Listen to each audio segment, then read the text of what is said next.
Salam əziz dizaynerlər, bugün Behance üzərindən ara məsafəsi olmadan necə portfolio paylaşmaq olar, sizə bunu göstərəcəm. İlk etməli olduğunuz gereken şey 1400 pikselin 2000 pikselə Behance posterinizi dizayn etməyiniz və ardınca bütün posterlərə həmin ölçüyə uyğun olaraq tənzimləməyinizdir. Bunu etdikdən sonra dərhal Slide Select Tool bölməsinə klik edirsiniz və bura bir klik atırsınız. Divide bölməsinə daxil olursunuz. Divide Horizontal Into bölməsi aktiv olsun və burada posterinizin miqdarını qeyd edirsiniz. 5 dənə seçəndən sonra OK bölməsinə vurursunuz və görəcəksiniz ki, avtomatik olaraq bütün posterlər slice edilir. Və daha sonra dərhal File, Export, Save for Web Legends bölməsinə girirsiniz. Burada müəyyən qədər render prosesindən sonra Save bölməsinə klik edəcəksiniz və avtomatik Save bölməsinə klikləyəcəksiniz.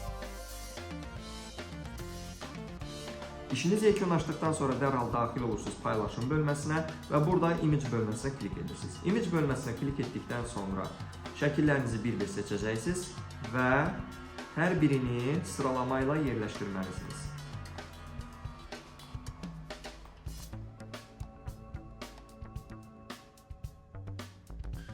Bütün posterləri yerləşdirdikdən sonra dərhal burada Style bölməsinə klik edib Content Spacing bölməsini 0 piksel etməlisiniz və Save bölməsinə klik edirsiniz. Artıq paylaşımı etdikdən sonra paylaşırsınız və nəticə olaraq ortaya belə bir möhtəşəm görüntü çıxır.